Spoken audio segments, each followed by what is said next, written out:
بہت آہستگی سے بات کرتا ہے, سنجیدگی سے بات کرتا ہے, جی. اس طرح سے بات تو نہیں چلتی, اس طرح سے چینلز مارکیٹ سے آؤٹ ہو جاتے ہیں, لیکن اس کے باوجود ہم اپنی روایت پر برقرار رہے, کی روایت کو نہیں چھوڑا, ہم نے سنجیدگی کی روایت کو نہیں چھوڑا, اور خاص طور پہ ہم نے حقائق صحیح انداز میں صحیح رخ کے ساتھ اور پاکستانیت کو فروغ دیتے ہوئے کی روایت سے ہم نے پریشر برداشت کیا, ہمارے ایڈیٹر نے, ہمارے پروڈیوسرز نے, ان مشکل حالات میں بھی ہم ایک سنجیدہ کنٹینٹ جو ہے پوری دنیا تک پہنچاتے رہے, اور الٹیمیٹلی اس کی پذیرائی ہوئی.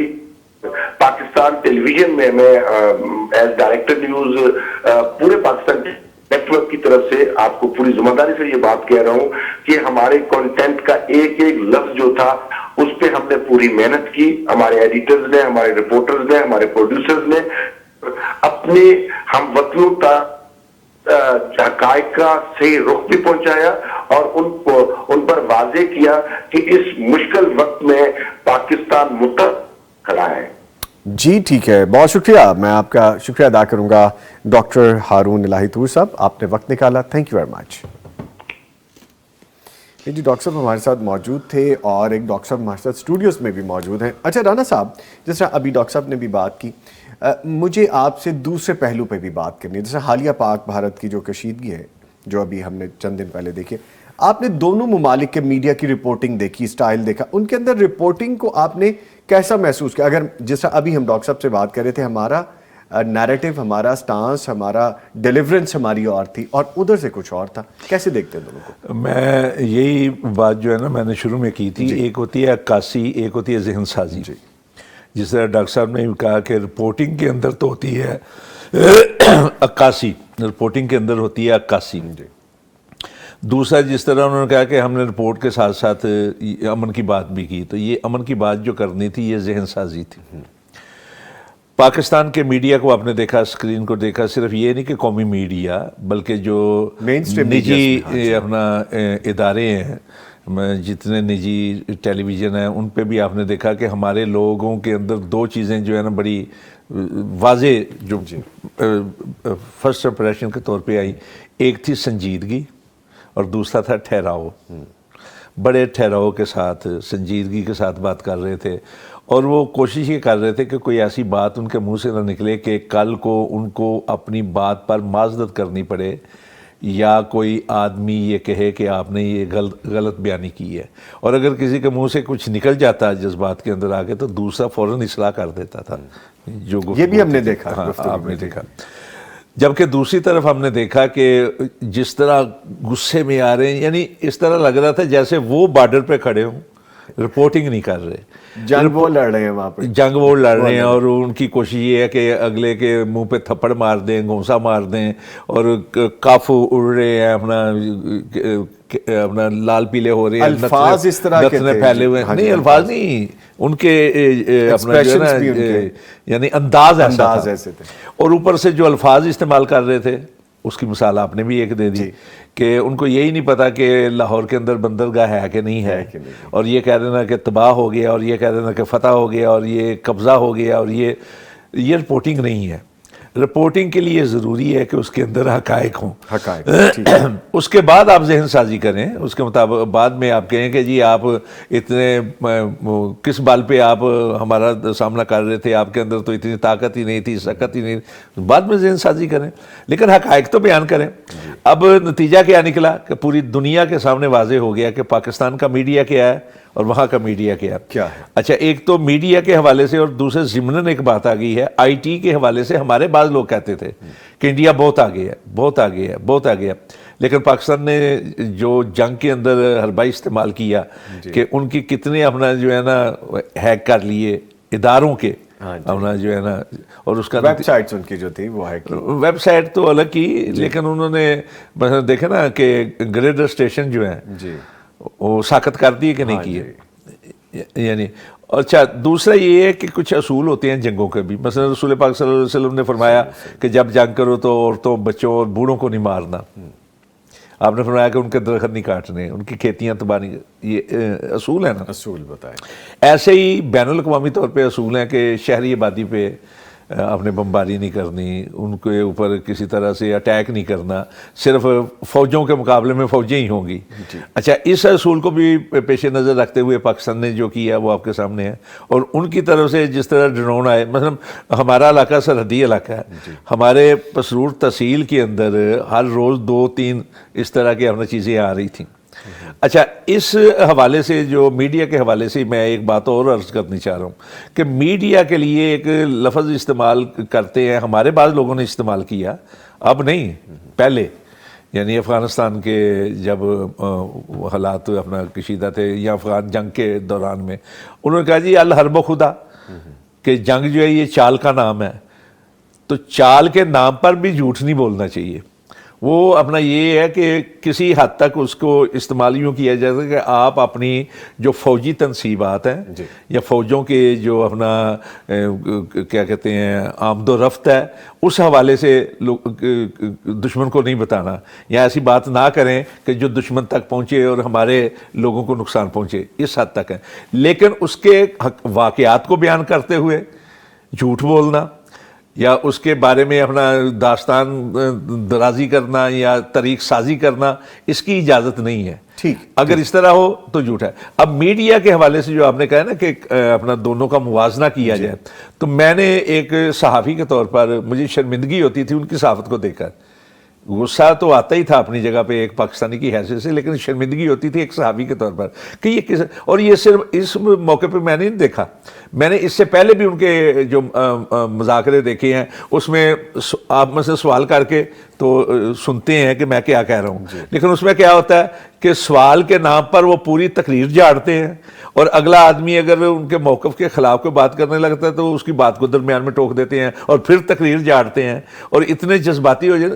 یہ نظر ہی نہیں آتا کہ یہ صحافت کہاں سے انہوں نے سیکھی ہے، کوئی سیکھی بھی ہے کہ نہیں سیکھی، یا آ کے بیٹھ گئے ہیں اور یہ لوگ صحافی ہیں یا یہ لوگ جو ہیں باقاعدہ لڑاکے ہیں. That's the point. آپ نے کہا کہ پتہ نہیں سیکھی بھی ہے یا نہیں سیکھی، یہ کون سی صحافت ہے. ان کے اپنے لوگ جو سینئر صحافی، جیسے آپ نے کہا کہ میچور صحافی جو ہے، سیزنڈ ہے، انہوں نے خود کہا ہے کہ یہ کون سی صحافت تھی. انڈیا کے اندر رہتے ہوئے ان کے اپنے جرنلزم ان کو شرمندگی ہو رہی تھی، جس طرح مجھے شرمندگی ہو رہی تھی، کیونکہ ہم وابستہ ہیں اسی پیشے سے، ہم وابستہ ہیں اسی کام سے جو وہ کام کرے. اچھا سر، ایک تو یہ بات ہے. دوسرا یہ بتائیے گا کہ جس انداز سے جھوٹے بیانیے دینا، جیسے اپنے آغاز میں یہ بات کی تھی، اور جعلی ویڈیوز کا سہارا لینا، اور اس کے ساتھ ساتھ اس کو صحافت میں شامل کر لینا، یہ کس طرح سے ہے؟ یہ صحافت نہیں ہے، یہ صحافت نہیں ہے، یہ سوائے جھوٹ کے، کذب کے، دروغ گوئی کے اور ایک جنگی حربے کے، اور کچھ بھی نہیں ہے.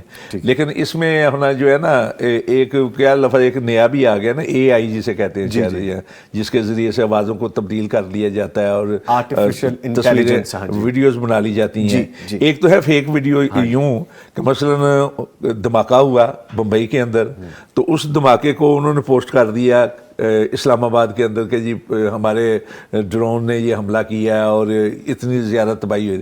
اچھا، ڈرون سے تباہی کم ہوتی ہے، میزائل سے زیادہ ہوتی ہے. اچھا، ایک تو یہ بات ہے. دوسری اپنا چیز جو تھی نا کہ یہ اس قسم کی اپنا ویڈیوز، پھر میں نے اپنا دیکھا مثلا کئی لوگ سوشل میڈیا پہ ہمارے ساتھ اٹیچ ہے نا، فیس بک پہ، انڈیا کے بھی ہیں، اپنا بنگلہ دیش کے بھی ہیں، جہاں جہاں لوگ ہیں ان کے اپنا فیس بک، تو اس پہ انہوں نے شہباز شریف صاحب کی تقریر اپنا یعنی بنانے کی کوشش کی اے آئی کے ذریعے سے، اور اس میں شہباز شریف صاحب کہہ رہے ہیں میں دہائی دیتا ہوں امریکہ کو کہ میں ہمارے اندر درمیان ہے، یعنی صاف نظر آ رہا تھا کہ سوائے جھوٹ کے، غلط بیانی کے اور کچھ بھی نہیں ہے. اچھا، اس طرح کے انداز اختیار کرنا، اس کا نتیجہ یہ نکلتا ہے وقت بڑی تیزی کے ساتھ گزرتا ہے، اور گزرتا وقت بتا دیتا ہے کہ جھوٹ کیا تھا، سچ کیا ہے. اور جس طرح کے بتایا گیا، مطلب ایک ہی دن میں صبح انہوں نے کچھ کہا، رات ہی میں جب پتہ چل گیا تو ان کو معذرت کرنی پڑی، ان کے بڑوں کو معذرت کرنی پڑی، ان کے سینئر لوگوں کو معذرت کرنی پڑی. تو یہ انداز جو ہے یہ صحافت نہیں ہے. ٹھیک ہے، یہ سوائے جھوٹ کے، کذب بیانی کے اور کچھ بھی نہیں ہے. اچھا سر، ایک چیز مجھے بریک کی طرف جانا ہے جو میں لاسٹ میں چاہوں گا کہ آپ ضرور شیئر کیجئے. ایسی ہی جھوٹی خبریں نشر کرنا, ایسی جھوٹا پروپیگنڈا کرنا, آپ جس کے خلاف کر رہے ہیں وہ تو دیٹ از اندر اسٹوری, اس کا تو معاملہ ہی الگ ہے, لیکن کیا اپنی ہی عوام, اپنے ہی لوگوں کے ساتھ آپ نقصان کے باعث نہیں بن رہے آپ؟ یہ اہم چیز ہے, اور میں اس پہ زور دیتا رہا ہوں اپنے خطبات میں بھی, اپنی گفتگو کے اندر. سورہ احزاب کی آیت نمبر 60 اور آیت نمبر 61 کے اندر ان چیزوں کو بیان کیا گیا کہ ایک 3 قسم کے لوگ ہیں. سورہ احزاب کی آیت نمبر 60 کے اندر کہ لَئِن لَّمْ يَنْتَهِ الْمُنَافِقُونَ وَالَّذِينَ فِي قُلُوبِهِم مَّرَضٌ وَالْمُرْجِفُونَ فِي الْمَدِينَةِ. منافق لوگ ایسا کام کرتے ہیں. دوسرا, جن کے دلوں کے اندر کچھ مرض ہوتا ہے, منافقت ہوتی ہے, کچھ عجیب قسم کا ٹیر پن ہوتا ہے. تیسرے ہیں مرجفون فی المدینہ, شہروں کے اندر افواہ سازی کرنے والے, افواہیں پھیلانے والے. یہ تینوں قسم کے ایسے ملزم ہیں کہ جن کے لیے تعزیر بیان کی گئی ہے. تعزیر ہوتی ہے 10 کوڑوں سے لے کر قتل تک سزا. ان کی جرم کی سنگینی کو دیکھتے ہوئے سزا ضرور دینی چاہیے ان کو. اور ایسے لوگ جو ہیں وہ اسٹیٹ کے مجرم ہوتے ہیں, وہ مسلمانوں کے مجرم ہوتے ہیں, وہ اسلام کے مجرم ہیں. مرجفون فی المدینہ جو ہے نا, وہ لوگ ہوتے ہیں جو اضطراب پیدا کرتے ہیں اپنی افواہوں کے ذریعے سے لوگوں کے اندر. جو اپنے مثلا افواہ سازی کیا ہوتی ہے کہ ایک دشمن کی طرف سے بات آئی, اس کو پھیلانا شروع کر دیا, شیئر کرنا شروع کر دیا. دوسرا یہ ہے کہ اپنے لوگوں کے خلاف, اپنی فوجوں کے خلاف افواہ پھیلانا, تاکہ جو لوگ ہیں آپ کے عوام ہیں, مثلا پاکستان کے یہ حالات پیدا ہوئے, تو ایسے میں ایسی باتیں کرنا کہ جن کی وجہ سے لوگوں کے دل ٹوٹ جائیں, ان کے حوصلے پست ہو جائیں, ان کے اندر اضطراب پیدا ہو جائے, ان کے اندر پریشانی پیدا ہو جائے, وہ کچھ اور سوچنا شروع کر دیں. یہ ہیں وہ لوگ جن کو مرجفون کہا گیا ہے, مرجفون فی المدینہ. اور ان کے لیے کڑی سے کڑی سزا جو ہے نا, وہ دیکھیے ہاتھی بعض اوقات وہ لکڑی نہیں توڑ سکتا جو دیمک اندر ہی اندر کھا جاتی ہے. یہ لوگ دیمک سے زیادہ جو ہے نا دشمن ہوتے ہیں, اور بیرونی دشمن سے کہیں زیادہ خطرناک ہیں اندرونی دشمن. ٹھیک ہے, ٹھیک ہے. دشمن نے بات پھیلائی, آگے شیئر کرنی شروع کر دی. 3 قسم کے یہ حربے استعمال کرتے ہیں. ایک تو یہ ہے کہ دشمن کی پھیلائی ہوئی باتوں کو اپنے لوگوں میں پھیلاتے ہیں. دوسرا یہ کرتے ہیں کہ جس کی وجہ سے حوصلے ٹوٹ جائیں اور اپنی طرف سے باتیں بنا کے پیش کر رہے ہیں. تیسرا یہ کرتے ہیں کہ اپنی افواج کے خلاف بھی باتیں کرتے ہیں, اور اپنے افواج کی جو ہوتی ہے نا نقل و حمل, اس کو بھی نشر کرنا شروع کر دیتے ہیں تاکہ دشمن کو فائدہ پہنچے. پاکستان کے اندر اللہ کا شکر ہے کہ بہت کم تھے, سارے طبقات اکٹھے تھے, لیکن اس کے باوجود بعض لوگ ایسے تھے جو اپنی سیاسی وابستگی کی وجہ سے یا اپنے لیڈر کے ساتھ محبت کی وجہ سے وہ اپنا سب کچھ بھول گئے تھے. وہ ایسی باتیں پھیلا رہے تھے جس سے ملک دشمن کو اپنا فائدہ پہنچے اور اپنی افواج کو نقصان پہنچے. ٹھیک ہے. لیں جی, اس پہ گفتگو ہم نے جتنی اس وقت میں ہو سکتی تھی وہ کی, اور پازیٹیو ایسپیکٹ ہمیشہ چن لینے چاہیے. الحمدللہ اس بات پہ بھی ہمیں فخر محسوس ہوتا ہے کہ اگر ان حالات سے بھی ہم گزر رہے تھے تو ہم اپنے میڈیا کے جو کردار کو دیکھتے ہیں وہ بڑا پازیٹیو اور بڑا اہم رہا, جس میں حوصلے بھی پست نہیں ہوئے, اور ہم اپنی آرمڈ فورسز کے ساتھ بھی کھڑے رہے, اور اللہ تعالیٰ نے نصرت ہمارے مقدر میں کی. لے جی, یہاں پہ ایک وقفہ ہے. وقفے کے بعد جب ہم دوبارہ حاضر ہوں گے تو ہم بات کریں گے سینیٹر پروفیسر ساجد میر رحمۃ اللہ علیہ کی قومی اور عالمی خدمات کے حوالے سے. ملتے ہیں ایک بریک کے بعد.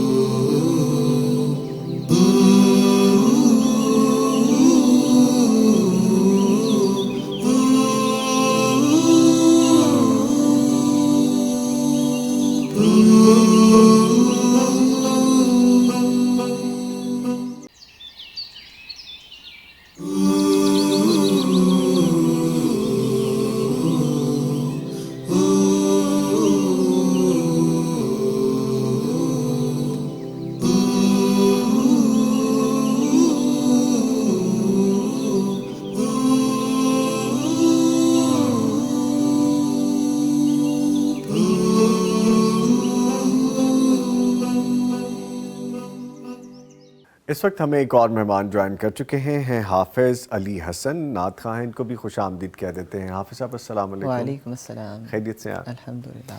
آج آپ کیا سنانے والے ہیں ہمیں؟ آج انشاءاللہ آپ کو ملی نغمہ سنانے والے ہیں۔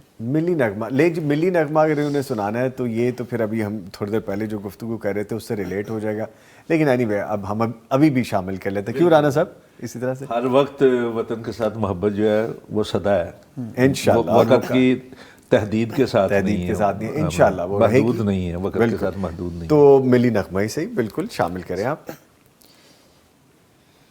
میرے پیارے وطن تو سلامت رہے، تو سلامت رہے، تو سلامت رہے، میرے پیارے وطن تو سلامت رہے، تو سلامت رہے، تو سلامت رہے، میرے اجداد کی محنتوں کا نشان، میرے اسلاف کی عظمتوں کا بیان، یادگار زمن تو سلامت رہے، تو سلامت رہے، تو سلامت رہے، میرے پیارے وطن تو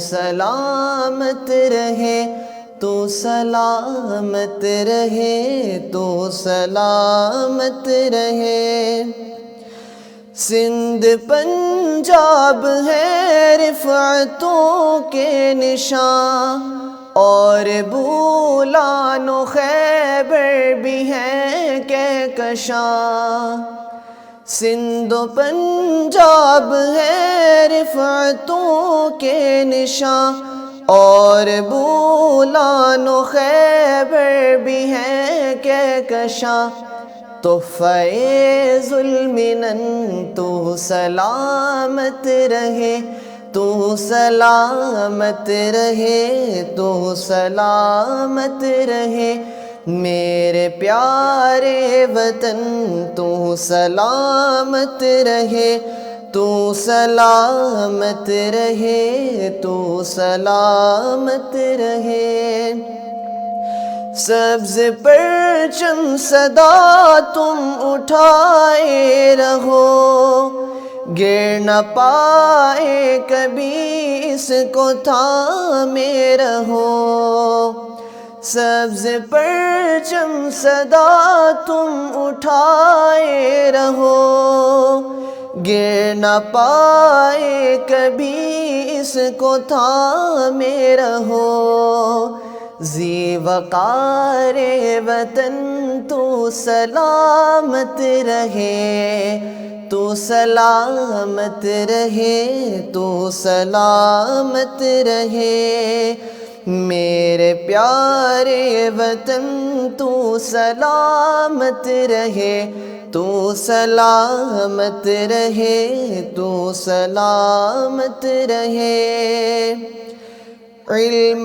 کی روشنی ہر جگہ ہم کریں، اس کی تعمیر کا یوں صدا دم بھرے، علم کی روشنی ہر جگہ ہم کریں، اس کی تعمیر کا یوں صدا دم بھرے، رونق علم و فن تو سلامت رہے، تو سلامت رہے، تو سلامت رہے، میرے پیارے وطن تو سلامت رہے، تو سلامت رہے، تو سلامت رہے، اے وطن تیری خاطر ہے عزت ملی، راحت جاں ملی اور محبت ملی، اے وطن تیری خاطر ہے عزت ملی، راحت جا ملی اور محبت ملی، سایہ جان و تن تو سلامت رہے، تو سلامت رہے، تو سلامت رہے، میرے پیارے وطن تو سلامت رہے، تو سلامت رہے، تو سلامت رہے۔ انشاءاللہ تعالی، انشاءاللہ تعالی، انشاءاللہ تعالی، آمین۔ وطن تو سلامت، تو سلامت رہے، زی وقار وطن تو سلامت رہے، ماشاءاللہ۔ نہیں جی، جزاک اللہ، بہت خوبصورت پڑھا ہے آپ نے۔ اور جب آپ پڑھ رہے تھے نا تو ایک ایسی چیز جو کسی بھی محب وطن کے اندر ہونی چاہیے، وہ ایک فیل ہوتی ہے، وہ ایک احساس ہوتا ہے، اور جن دنوں سے ابھی ہم چند دن پہلے گزرے ہیں تو یہ ایک جذبہ اور اندر بڑھتے ہوئے محسوس ہو رہا تھا۔ آپ کے آنے سے پہلے میں اور رانا صاحب یہی بات کر رہے تھے۔ اللہ تعالیٰ سلامت رکھے جی، انشاءاللہ تعالیٰ ہمارے پاکستان کو، ہمارے پیارے پاکستان کو، وطن عزیز کو۔ سر ابھی ہم گفتگو کرتے ہیں سینیٹر پروفیسر ساجد میر رحمۃ اللہ علیہ کے حوالے سے، ان کے قومی اور عالمی جو سروسز ہیں، خدمات ہیں، ان کے حوالے سے۔ ماشاءاللہ آپ کا بھی بڑا ساتھ رہا ہے، ایک وقت گزرا ہے۔ فرمائے گا کہ جو میر صاحب کی طبیعت، ان کی جو شخصی علمی وقار اور دینی حکمت، سیاسی تدبر، بہت ساری شخصیات ہیں، ایک امتزاج ہے ان کی ایک شخصیت میں بہت ساری چیزوں کا۔ کس زاویے سے آپ دیکھتے ہیں؟ کیا چیز زیادہ آپ کو نظر آتی ہے؟ کیا اچھا لگتا ہے، وہ زیادہ محسوس ہوتا ہے؟ آپ نے بہت اچھا کہا کہ ہمیں جہت شخصیت تھے۔ حقیقت یہ ہے کہ ایسے لوگ بہت کم دکھائی دیتے ہیں، بالخصوص اس دور میں جب کہ افراد تو بہت زیادہ ہیں لیکن انسان کم ہیں۔ میں وطن کے کچھ اپنا جو ہے نا اشعار کے ساتھ ان کو متعلق کرنا چاہتا ہوں، اور اس حوالے سے مثلاً ساغر نے کہا تھا کہ چمن چمن کلی کلی روش روش پکار دو، وطن کو سرفروش دو، وطن کو جان نثار دو، جو اپنے غیظ بے کراں سے کوہسار پیس دیں، جو آسماں کو چیر دیں ہمیں وہ شاہ سوار دو۔ اور یہی ہے عظمتوں کا ایک اصول جاویداں حضور، امیر کو شجاعتیں غریب کو وقار دو۔ یہ جو آخری شعر ہے نا، اس پہ اگر کسی شخصیت کو پورا اترتا ہوا اور اترا ہوا میں نے دیکھا تو پروفیسر ساجد میر تھے۔ وطن کے ساتھ محبت ان کے خاندان کا ایک خاصہ رہا ہے۔ تحریک پاکستان کے 2 گولڈ میڈل جو حکومت کی طرف سے، نظریہ پاکستان کی طرف اکیڈمی کی طرف سے ان کو ملے، وہ ان کے گھر کے اندر ہیں۔ ایک ان کے دادا، یعنی دادا کے بھائی تھے، دادا ہی تھے، حضرت امام الحسن مولانا محمد ابراہیم میر سیالکوٹی کو بعد از مرگ ملا۔ ایک ان کے برادر نسبتی خواجہ محمد طفیل کو ملا۔ اور خود حضرت پروفیسر ساجد میر صاحب کی اکثر تقاریر جو ہیں سینٹ کے اندر بھی باہر کے، وہ وطن سے محبت کی دلیل ہیں۔ وہ دین اسلام کی روشنی میں وطن کی محبت کی بات کیا کرتے ہیں۔ بلکہ چونکہ سینٹ کے اندر وہ کشمیر کمیٹی کے چیئرمین بھی تھے، تو ایک دفعہ ایک انڈین ٹی وی نے ان کو لیا، یہ سوشل میڈیا پہ عام ہے ان کی جو گفتگو انڈین میڈیا کے ساتھ ہوئی، تو وہی انداز جو ہم کہہ رہے ہیں کہ وہ پہلے بات کریے جا رہے تھے، تو پروفیسر صاحب کہہ رہے ہیں کہ میری بھی سنیں گے، یہ سوال کریں گے، تو بعد میں پھر ان کے میڈیا کے اوپر جو انہوں نے کشمیر کے حوالے سے گفتگو کی، پاکستان کے حوالے سے، پاکستانیت کے حوالے سے، وہ ان کی وطن سے محبت کی دلیل ہے۔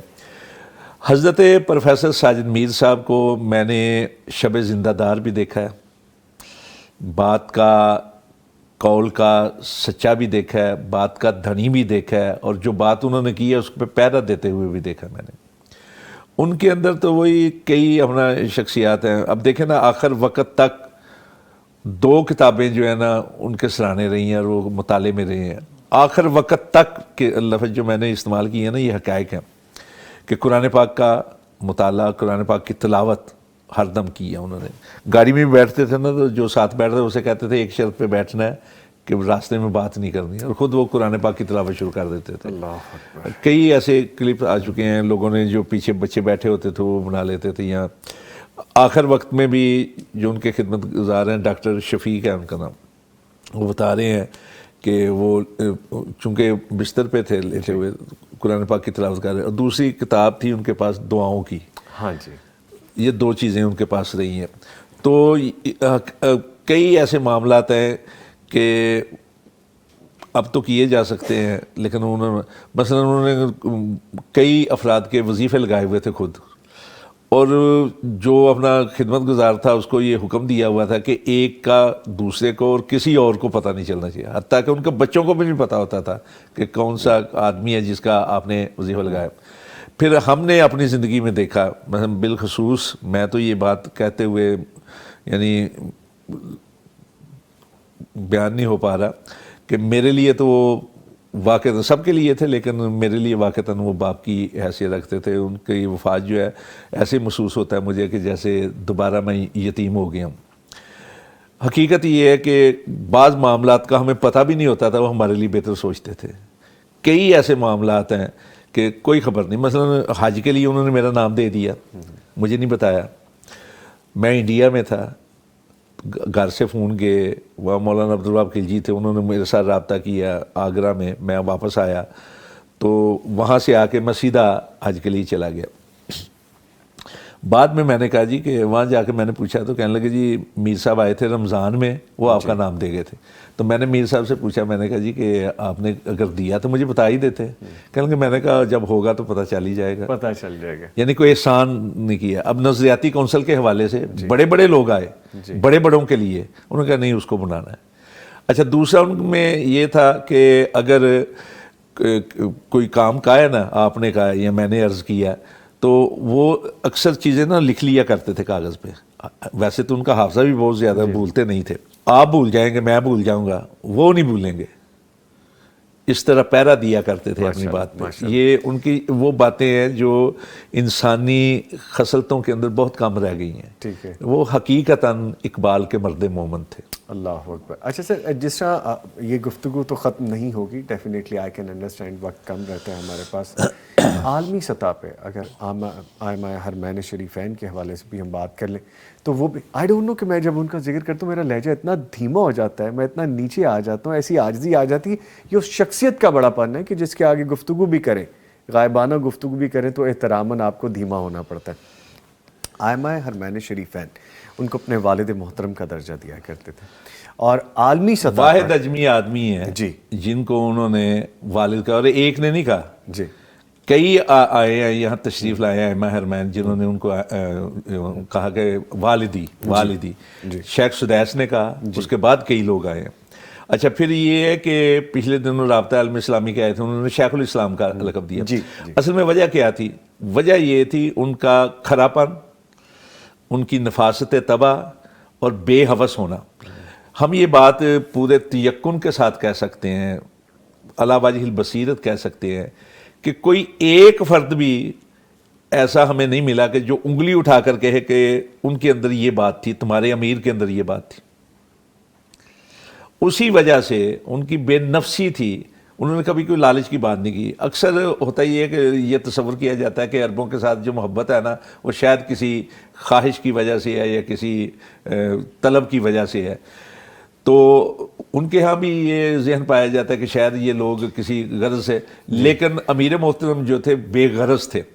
جب بھی بات کی ہے انہوں نے اسلام کی بات کی، دین کی بات کی، نیکی کی بات کی، اور بے نفسی کے ساتھ کی ہے۔ اچھا جو آپ فرما رہے بے غرضی کے ساتھ۔ جی، عالمگیر شخصیت کے حوالے سے میرے ذہن میں میں وہی عرض کر رہا ہوں کہ عالمگیر شخصیت، اب رابطہ عالم اسلامی کہ اپنا سیکرٹری جنرل جو ہیں وہ کہہ رہے ہیں کہ یہ شیخ الاسلام ہے، جی تو کسی وجہ کے بغیر تو نہیں کہہ رہے ہیں۔ اس کی بنیادی وجہ یہ تھی کہ وہ ایک تو تاسیسی ممبر تھے رابطہ اسلامی کے، دوسرا جتنی بھی وہاں کانفرنسیں ہوئیں ان کے اندر جو انہوں نے گفتگو کی، اس گفتگو کی وجہ سے جو عالم اسلام کے فوائد تھے یا عالم اسلام کو جو فوائد پہنچے تھے وہ ان لوگوں نے دیکھے ہوئے تھے۔ پھر یہ ہے کہ پروفیسر ساجد میر صاحب ایک وقت تھا کہ چونکہ وہ مرکزی جمعیت اہل حدیث کے امیر تھے، ایک وقت آیا کہ جنوبی ایشیا کی ایک تنظیم بنی، اتحاد جمعیات، تو اس کے بھی انہوں نے امیر بنا لیا. اس میں انڈیا کی جمعیت بھی تھی، نیپال کی تھی، بنگلہ دیش کی بھی تھی. ابھی بھی بنگلہ دیش میں وہ گئے ہیں، تو انہوں نے جس انداز سے اپنا ویلکم کہا اور جس انداز سے فائدہ اٹھایا. پھر اس کے بعد فلپائن کے اندر، فلپائن میں بھی گئے تو بات کی، تو ان لوگوں نے اپنا جو ہے انہوں نے کہا جی کہ برطانیہ کے اندر کئی سفر میں نے ان کی جو ہے نا معیت کے اندر کیے، اور میں نے دیکھا کہ وہاں جا کے. اور آپ کو ایک بات اور بتاؤں، پاکستان میں بہت پہلے سے اپنا جو ہے نا ان کا خاندان بہت کام کیا، لیکن جب پاکستان سے باہر گئے نائجیریا کے دور کے اندر، تو اس وقت انہوں نے امریکہ میں، کینیڈا میں، برطانیہ کے اندر، نائجیریا کے اندر، یعنی افریقی ممالک کے اندر اسلام کی وکالت جس انداز میں کی، اس کا عکس اگر آپ نے دیکھنا ہے نا، اس کا مطالعہ تو وہ عیسائیت جو ان کی کتاب ہے اس کے اوپر دیکھیں، اکثر گفتگو کیا کرتے تھے. سوری میں آپ کی بات ہو چک رہا ہوں، اس کو مزید بھی آگے لے کے چلیں گے. ہمیں اس وقت جوائن کر چکے ہیں جی ایک اور مہمان، جناب عبدالمالک مجاہد صاحب، ایم ڈی ہیں دارالسلام انٹرنیشنل کے اور وائس چیئرمین پیغام ٹی وی ہیں. ان کو خوش آمدید کہیں گے اپنے شو میں. سر السلام علیکم.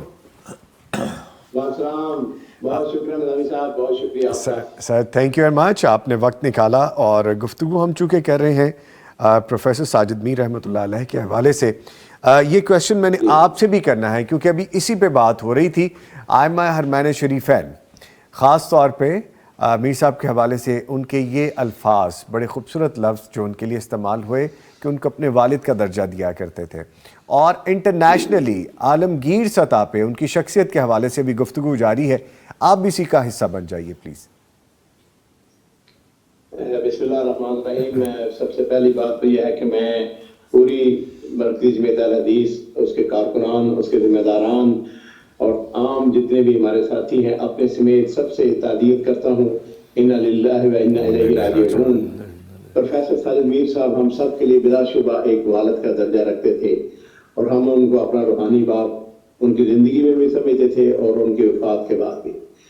دیکھیے، میں یہ کہہ سکتا ہوں کہ میرا ان کے ساتھ جو تعلق ہے وہ تقریباً 38 سال سے.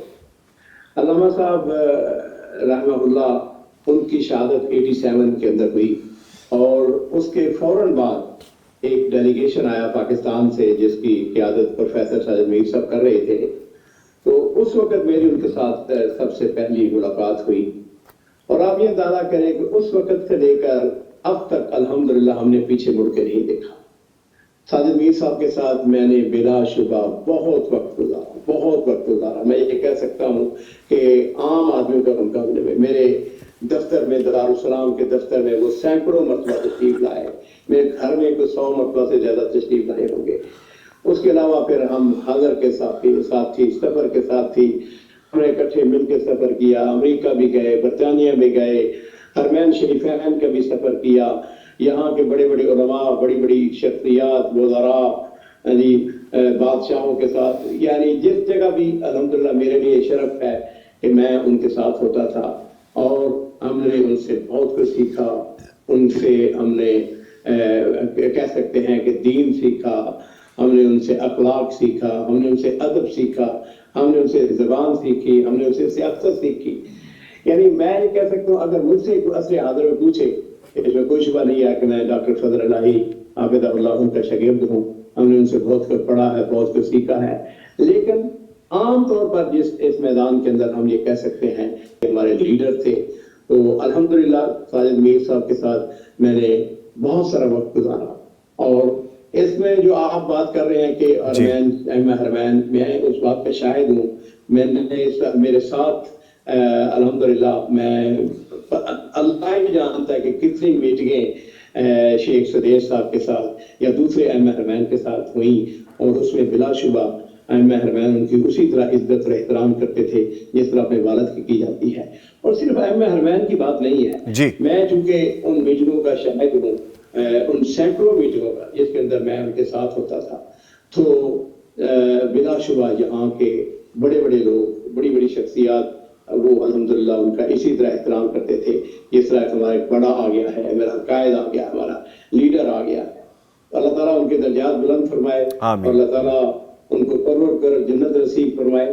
وہ ہماری مربی تھے, ہمارے محسن تھے, ہم نے ان سے بہت کچھ سیکھا. ٹھیک ہے. اچھا جس سے سر ابھی یہ بات ہو رہی ہے تو اس سے پاکستان اور سعودی عربیہ کے تعلقات, خاص طور پہ جو مقام, جو درجہ, جو اہمیت, جو شخصیت کا جو مقام دیا گیا تھا میر صاحب کو, اس حوالے سے دونوں ممالک کے تعلقات پہ بڑا خوبصورت ایک امپیکٹ اثر آیا تھا, وہ بھی بیان کر دیجئے اسی تناظر میں کہ جو ان کو عزت دی جاتی تھی, احترام دیا جاتا تھا. جی, اس میں پہلی بات تو یہ ہے کہ میں ضرور اس بات کا اعادہ کروں گا, اور ہم سب جانتے ہیں کہ پاکستان اور سعودی عرب کے تعلقات ہمیشہ سے بہت ہی اچھے, بہت ہی دوستانہ رہے ہیں. جی. اور ان جو تعلقات ہیں ان کو پروان چڑھانے میں, ان کو مزید آگے بڑھانے میں ہماری ان شخصیات کا بہت بڑا تعلق اور بہت بڑا کردار ہے. کیونکہ جب بھی ملاقات ہوتی حکمرانوں کے ساتھ یا بڑے لوگوں کے ساتھ, وزراء کے ساتھ, بڑی بڑی شخصیات کے ساتھ, تو ظاہر بات ہے کہ وہ اس حوالے سے ہوتی کہ پاکستان سعودی عرب کے ساتھ تعلقات کے حوالے سے بات ہوتی, عوام کے ساتھ کہ ایک دوسرے کے عوام کے مفاد کیا ہیں. اور پھر یہ دیکھا ہم نے کہ ان تعلقات کے نتیجے میں الحمدللہ سعودی عرب نے پاکستان کی ہمیشہ ہر معاملے میں, ہر مشکل وقت میں مدد کی. اور وہ یہ سلسلہ جو ہے, اور مجھے یہ بات تھوڑا سا میں پیچھے لے جانا چاہوں گا جی, کہ آل سعود کے ساتھ مرکزی جمعیت اہل حدیث کا جو تعلق ہے ہمارے علماء اکرام کا, یہ ہندوستان پاکستان بننے سے پہلے کا.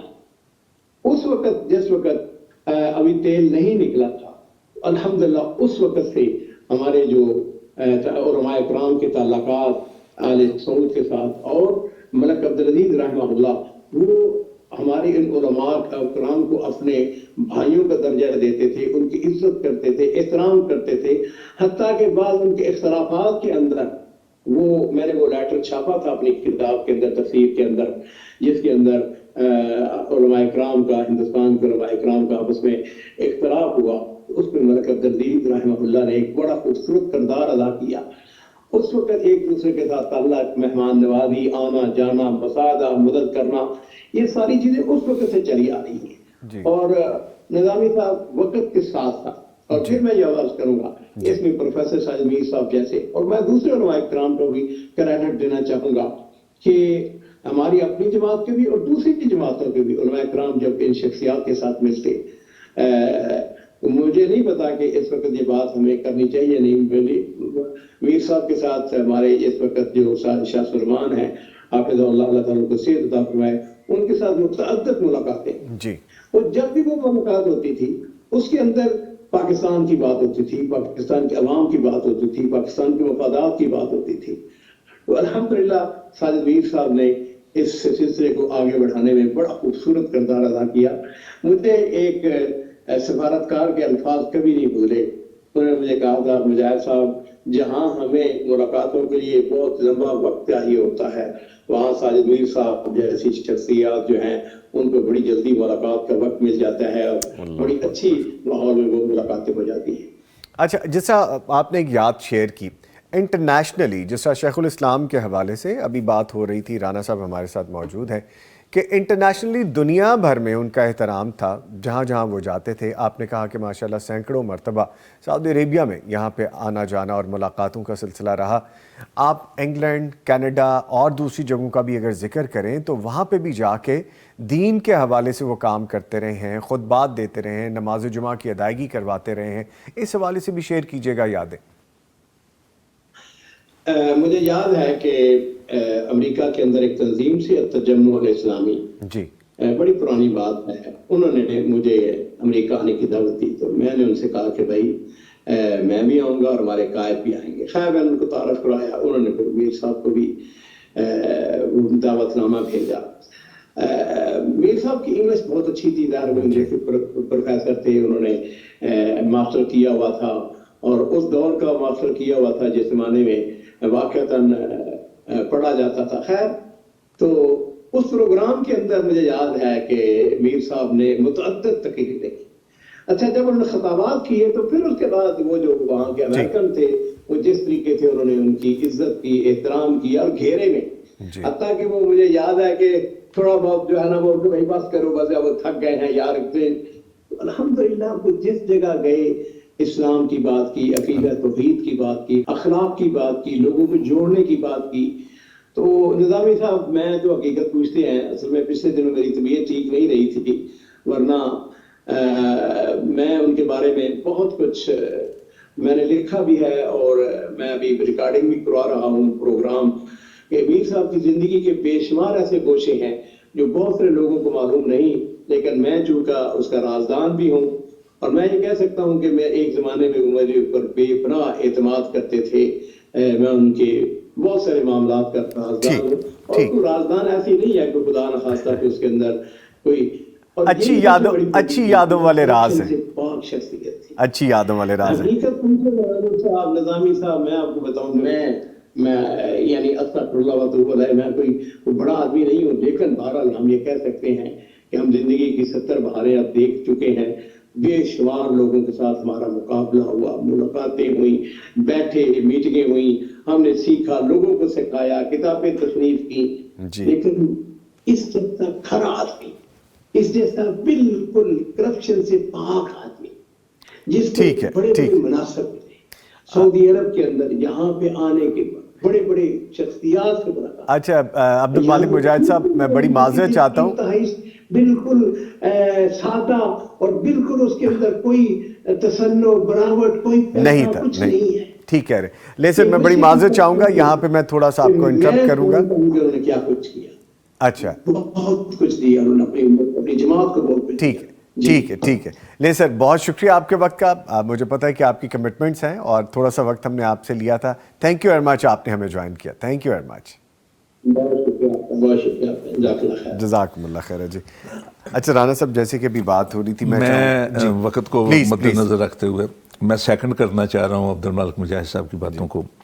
واقعتاً بہت زیادہ بہتر تعلقات اور اچھے تعلقات تھے ان کے ساتھ, واقعتاً بہت گہرا تعلق تھا. لیکن میں جو سیکنڈ کرنا چاہ رہا ہوں وہ سعودی عرب کے ساتھ پاکستان کے تعلقات کے حوالے سے.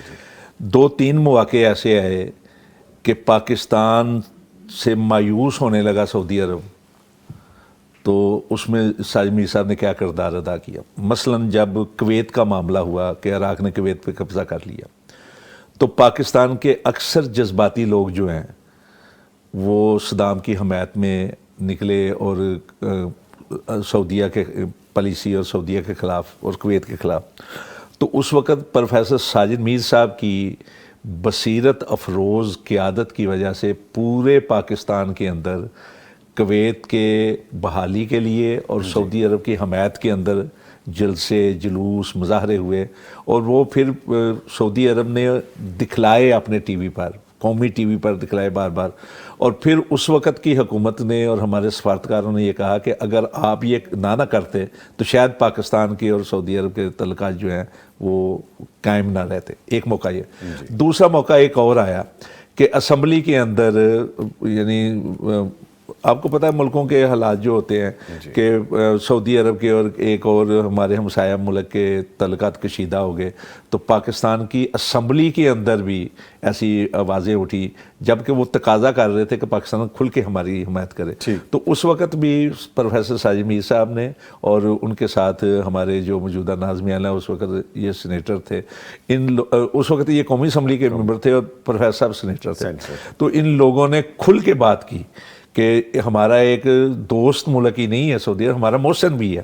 تو یہ صورت حالات تھی کہ جن کی وجہ سے بہت اچھا کردار کیا. اور پاکستان کے اندر بھی آپ نے دیکھا ہے کہ تمام مکاتب فکر کے لوگ جو ہیں ان کی حمایت میں بول رہے ہیں, اس لیے کہ وہ بے نفسی کے ساتھ بات کرتے تھے. اتحاد بین المسلمین کے بہت بڑے داعی تھے.